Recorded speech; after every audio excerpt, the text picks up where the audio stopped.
One day soon, cars like this might not exist anymore. No roaring V8s, no screaming V10s, no mechanical drama. Just silence and instant torque. And most people don't even realize we're living in the final era of real performance cars.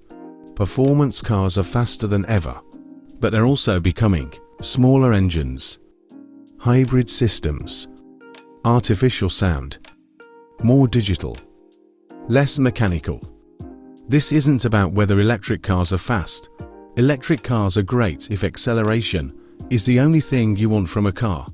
This is about something else. Emotion, character, the feeling of a machine working beneath you. And the cars in this video might be the last of their kind. If you want a symbol of the end of an era, it's this, the Audi R8.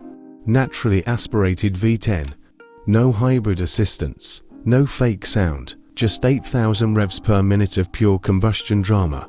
Cars like this are disappearing because emissions rules don't allow engines like this to survive. The R8 isn't just a supercar. It's one of the last naturally aspirated, everyday supercars ever built. And when it's gone, that sound is gone with it. The V10 is a special engine, and it has given cars like the Dodge Viper, BMW M5, Lamborghini Gallardo and Huracan, and Lexus LFA legendary status because of the noise that they make. This is something electric cars will never have. The BMW M5 has always been the definition of practical performance, but the F90 generation represents something important. This version is the last fully combustion-powered super saloon, a twin-turbo V8, real aggression, mechanical presence.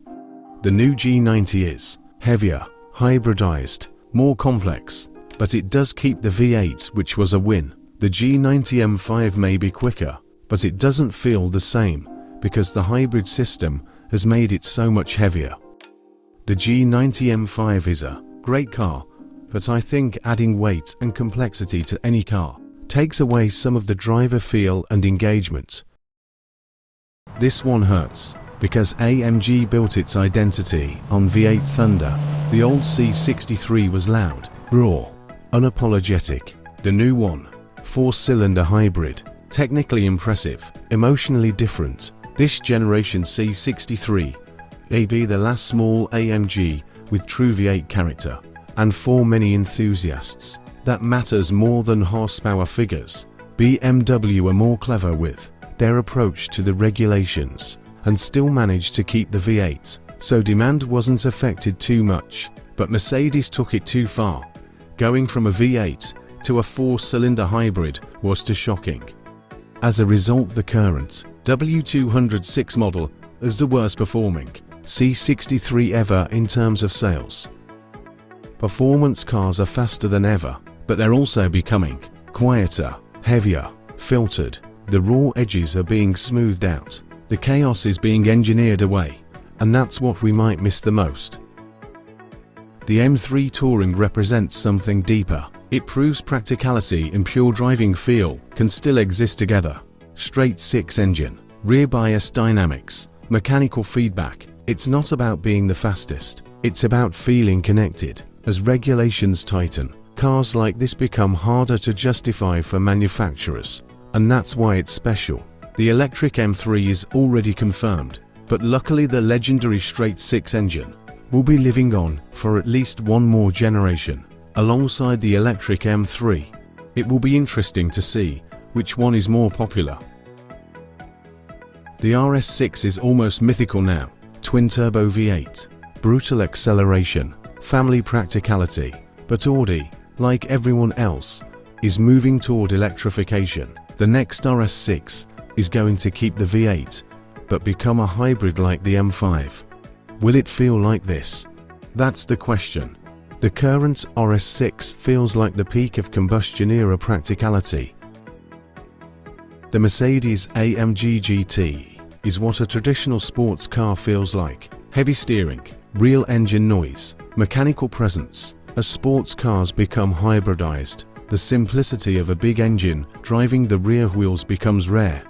This AMG GT feels like the final chapter of that formula. The AMG GT 4-door has already been confirmed as an EVE for the next generation. But Mercedes have learnt from the mistakes of the C-Class and will be keeping the V8 for the next generation coupe. But it will probably be a hybrid. The Porsche 911 has evolved more than almost any performance car. But even it is changing. Hybrid assistance is coming. And while Porsche will do it brilliantly, there is something special about a pure flat 6 911. No electric boost, no battery weight, just driver and engine. This generation could be the last purely combustion 911. And that's historic, seen as it's been this way since it was first introduced in 1964. The future isn't bad. Electric performance is impressive, but it's different. And once these cars disappear, they're not coming back. No future regulation will bring back a naturally aspirated V10. No software update will recreate mechanical vibration.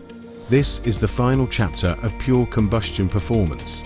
If you had to buy one before everything changes, which would it be? The V10 R8, the V8 M5, the last V8 C63? Let me know in the comments, because 10 years from now, we might look back at this era very differently. Thanks for watching.